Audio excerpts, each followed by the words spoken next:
All right, quick one here.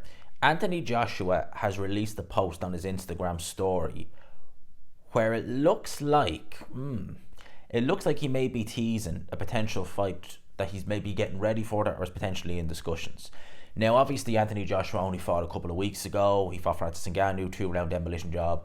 It was easy. He didn't really get out of first gear in that fight. It was a highlight reel knockout. Easiest payday he will ever make in his pro career. Probably one of the biggest and one of the easiest that he will ever make in his pro career.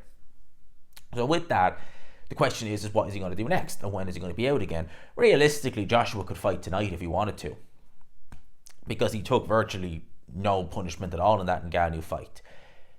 You look at the heavyweight picture and you think a lot of the guys who we could potentially fight, they're wrapped up. I'm just going to read what this post says here. So on it he has incoming call from 258 management. AJ, how can I help?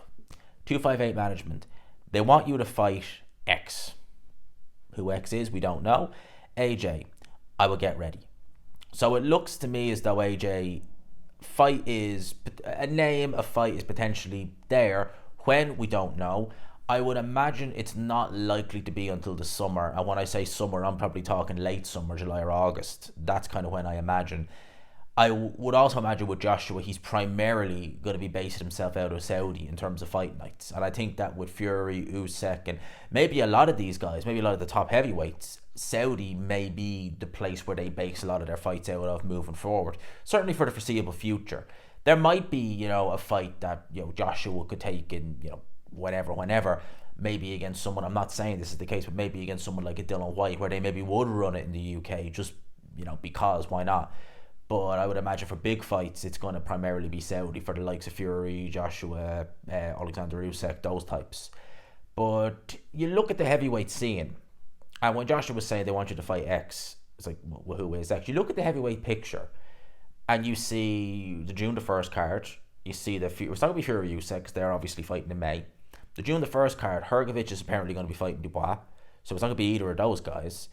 You also have on that card Wilder. And Eddie Hearn has talked about still wanting to do Wilder versus Joshua at some point. If Wilder is fighting Zhang, which by all accounts that looks to be pretty much a slam dunk, if he does fight and beat Zhang, could potentially put him in a contention to fight against someone like Anthony Joshua. Could really actually get Wilder back up in his career, beating someone like Zhang. But they're both in fights, as well as Fury Usyk, as well as Hrgovic versus Dubois. So then you look at the heavyweight scene, you've got Frank Sanchez, who's fought on those Saudi shows, he's free. You've got Martin Bakole, who's also fought on the Saudi show, he's free. You have Joseph Parker, who was apparently, there was a rematch clause in place for the Zhang fight, which Zhang is apparently going to be fighting Deontay Wilder now. So that does leave him free. And you do look at that fight and think, it's a rematch from a fight that they had 6 years ago in which Joshua won. It was not a particularly good fight. It was not a compelling watch.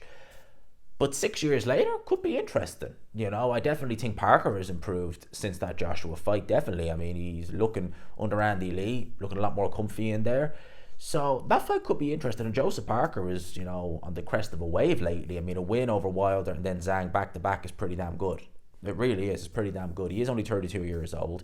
There is talk, though, that we could see the Joe Joyce rematch with him, potentially. It does leave you wondering, You could also look and say maybe Dylan White, but again, I can't really see that. Could you? Not really. I couldn't really see that fight. I couldn't really see them really getting up for that fight, to be honest with you. I think that the best time to do it probably was last year, when Dylan White was coming in off the back of that win over Jermaine Franklin after, the issues he had. And then obviously you factor in, only coming back last week in Castlebar of all places. And, against Christian Hammer winning, but, he didn't set the world alight with that win. And Christian Hammer really just decided after 3 rounds, I'm done, give me my money, look for my paycheck, see you later. I can understand why Dylan White was peeved off with that. But I wouldn't imagine they do that. So, the names like but don't get me, I would love to see Joshua against Bakole. I'd love to see him against Frank Sanchez. I think that could be a real interesting fight. Both guys, really, could be a real interesting fight. Bakole would be very interesting. I would make Joshua a favourite. I would actually say, if I look and think of like Bakole Sanchez, who I would look at and say I would think would be the harder fight, I would say Sanchez, for the simple reason that's speed. I think that speed could cause Joshua problems. And there is power there in some of Frank. I know he's not exactly the most entertaining, but he does have a bit of punching power there, and the speed is something. Very good fighter is Frank Sanchez, very good fighter. So I wouldn't mind seeing either of those. I wouldn't be against the Joseph Parker rematch, quite frankly. I'd watch that as well. Again, when I look at Kabayel, I wouldn't mind seeing that either. So there is names there for Joshua. Now again, I wouldn't. Eddie Hearn, obviously, he's going to be at the Sheffield show tonight, which is obviously headlined by Dalton Smith, Jose Zepeda. Looking forward to that fight. I think it's going to be a good fight. It's going to be a good scrap. In terms of I would imagine they're going to ask Eddie Hearn questions on that. So it's going to be interesting to see what he says about that. Wait and see. Wait and see on that one. I don't want this to drag on too long. I will leave it there. Let me know your thoughts in the comment section below. I hope you enjoyed the video, people. Smash the like button if you could. Subscribe, of course, as always, if you haven't already.